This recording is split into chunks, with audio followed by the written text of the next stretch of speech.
A McLaren vem sendo dominante nesse final de temporada, com vitórias que realmente se impõem na pista, como nesses últimos GPs do Azerbaijão, Singapura e o GP da Holanda, mesmo com alguns problemas que eles tiveram ali no GP da Itália. E não à toa eles são líderes do campeonato de construtores e muito provavelmente vão terminar com esse título na conta. Só que do outro lado, no campeonato de pilotos, o Norris não tá nem perto ainda de chegar no Max com 52 pontos de diferença. E tiveram muitos pequenos fatores nesse tempo, desde pipocadas do próprio Lando até erros de estratégia da McLaren que custaram pontos importantes nesse campeonato. Então hoje aqui no clube eu resolvi trazer esse vídeo analisando corrida a corrida desde o GP de Miami, que foi quando a McLaren realmente começou a ter um carro capaz de brigar por vitórias, pra gente conseguir entender quantos pontos a McLaren e principalmente o Lando Norris realmente perderam nesse campeonato e se o Lando poderia estar mais perto do Max se não tivesse perdido esses pontos. Mas antes a gente vai definir algumas regras para isso aqui fazer sentido, porque o que aconteceu, aconteceu. São fatos e não tem como a gente alterar eles. Então tudo nesse vídeo vai se basear num e se. E fica muito difícil a gente afirmar que um piloto ganharia a corrida ou que ele abandonaria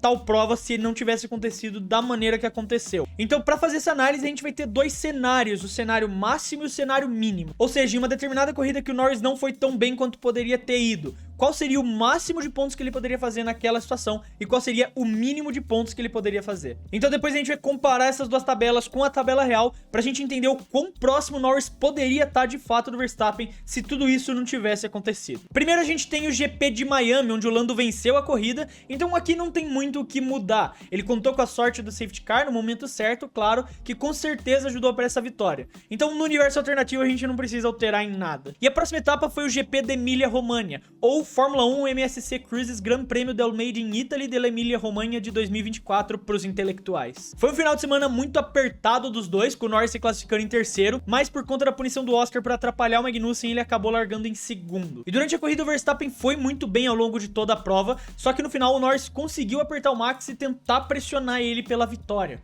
O problema é que Imola é uma pista extremamente difícil de ultrapassar e o tricampeão foi muito bem em se defender, o que realmente torna essa corrida outra que na minha visão não tem nada pra mudar. O Max foi o melhor piloto na pista, se defendeu bem e levou os 25 pontos pra casa. A próxima etapa foi o GP de Mônaco, onde a gente viu os primeiros problemas da Red Bull começarem a aparecer. A Ferrari e a McLaren eram claramente os melhores carros na pista e na classificação, e o Leclerc se colocou muito bem na pole, com o Piastri em segundo e o Sainz em terceiro, o Norris conseguindo então apenas um quarto lugar. E aqui tudo que ele precisava fazer era só se classificar melhor, porque a gente tá falando de uma pista que é quase impossível de ultrapassar. Então nessa prova, mais uma vez, eu vou ter que falar que não mudaria nada no campeonato, mas essa é a última vez que acontece, eu prometo. E ainda assim, nessa prova ele terminou na frente do Max, o que diminuiu mesmo que um pouco a vantagem. Agora o GP do Canadá é onde as coisas começam a ficar interessantes pro vídeo. Aqui o Norris se classificou a 0.021 segundos do Russell e do Verstappen, que empataram o tempo da pole. E apesar dessa volta sensacional que o George fez, ele era ali um elefante em cima da árvore.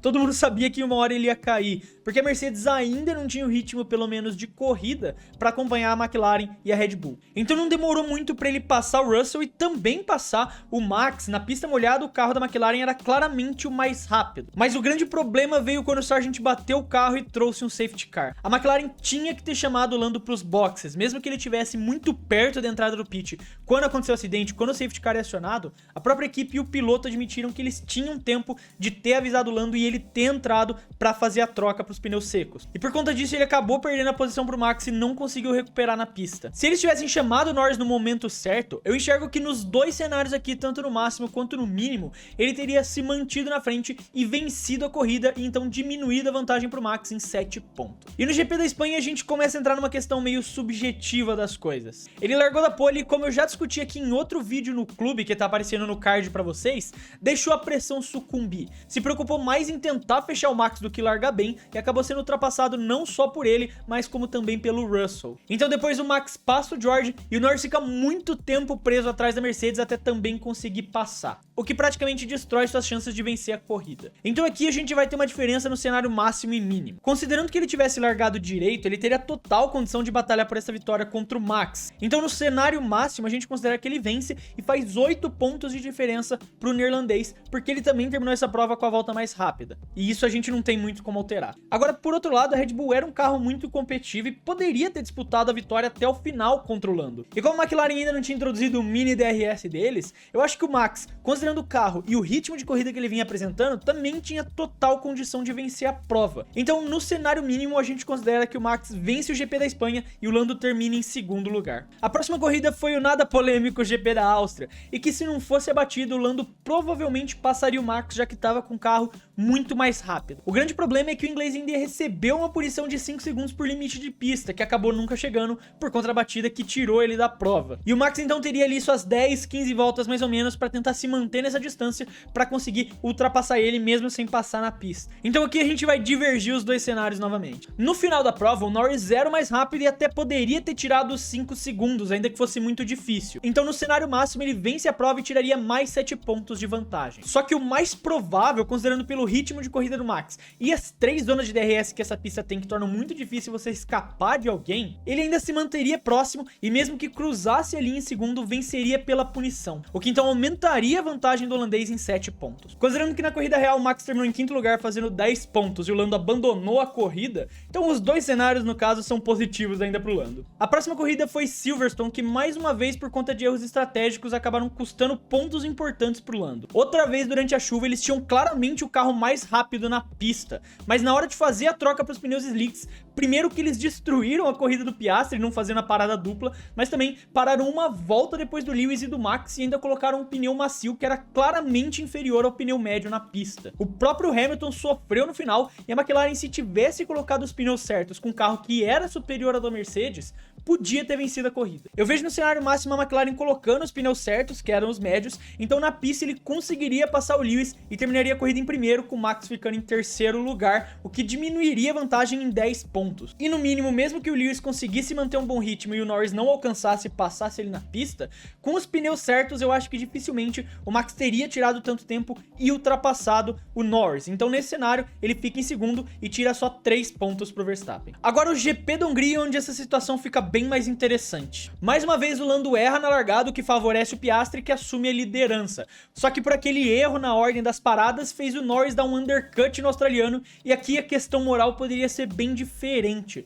Porque mesmo que o Piastri deveria ser o vencedor moral daquela corrida, aqui a gente tá numa situação muito mais clara de disputa de título. Então nos dois universos eu vejo essa corrida tendo um final muito diferente do que como foi de verdade. Porque nesses dois cenários o Lando estaria muito mais próximo do Max na disputa pelo título, e a McLaren, vendo isso, teria favorecido o piloto inglês nessa corrida e permitido com que ele terminasse com a vitória. E como o Max só conseguiu terminar em 5º lugar, nos dois cenários ele consegue cortar essa diferença para 15 pontos. Antes da parada de agosto a gente teve mais uma corrida, que foi o GP da Bélgica, e aqui honestamente não tem muita coisa para mudar não. Enquanto o Piastri tinha muito ritmo e brigou pela vitória nas voltas finais, o Norris, que largou 5 posições na frente do Max, ainda conseguiu terminar atrás dele. Foi só uma corrida tenebrosa que ele mesmo admitiu que não estava no ritmo. Então eu não mudaria nada nos resultados dessa prova. Voltando de agosto, mais uma corrida que não tem nada pra mudar, isso porque o GP da Holanda foi um domínio completo do Norris que não deu chance pro Verstappen, vencendo com mais de 20 segundos de vantagem. Agora em Monza a gente volta a mexer nos placares. Isso porque o Lando mais uma vez conseguiu perder na largada e foi ultrapassado pelo Piastri, e essa ultrapassagem também causou ele cair para 3º lugar. Só que essa ultrapassagem do Piastri foi forçada nas curvas 4 e 5, e foi totalmente legal, a discussão nem é essa. Mas considerando esses universos que a gente tá discutindo, o Norris estaria muito mais perto ainda de disputar com o Max. E acho que assim como aconteceu nessas últimas corridas, a McLaren teria pedido pro Piastri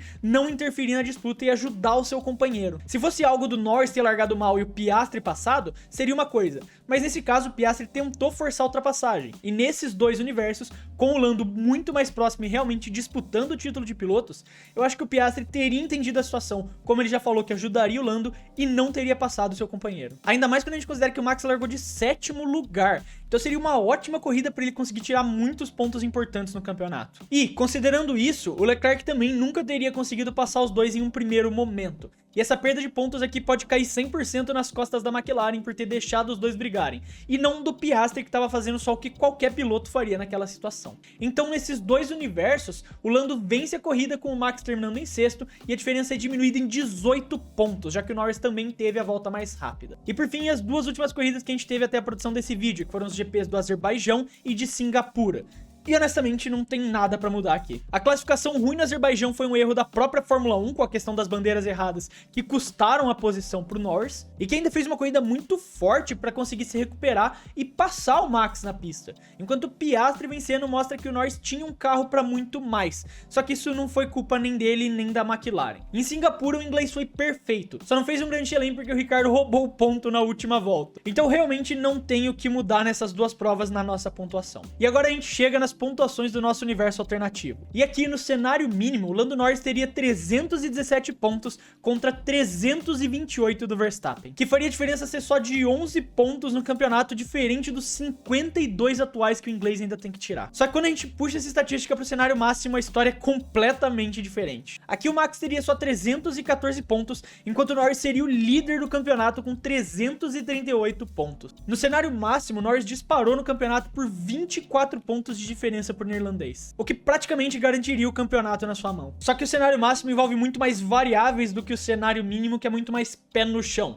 Então eu prefiro acreditar nele, só que ainda assim é muito próximo e uma diferença muito mais real para acreditar no título de pilotos. E outra coisa que é interessante notar nos dois cenários é quão pouca é a diferença para a pontuação real do Verstappen. No cenário mínimo hoje ele só teria 3 pontos de diferença, enquanto no máximo seriam 17 pontos, o que mostra o quão consistente o Verstappen consegue ser ao longo do campeonato e o quão bom, o quão consistente, o quão rápido você tem que ser para conseguir vencer e disputar um título com ele. Porque quando você olha a diferença de pontuação do Lando, a gente tá falando de 38 e 59 pontos nos dois cenários. O que só deixa então evidente que o Max é um piloto extremamente fora da curva e capaz de trazer resultados consistentes corrida após corrida, enquanto o Norris e a McLaren não tiveram essa mesma consistência ao longo do campeonato, muitas vezes deixando escapar pontos importantes nos finais de semana. Claro que tudo isso aqui não passa também de uma ficção, não tem como ser levado como real ou algum fato, mas é um exercício pra gente entender o que poderia ter acontecido no campeonato se não tivesse tido tantos erros do Norris e da McLaren. Mas o que aconteceu, aconteceu e não pode ser desfeito. Ainda faltam 6 corridas pro final do campeonato, onde o Norris ser campeão mundial é uma realidade muito forte,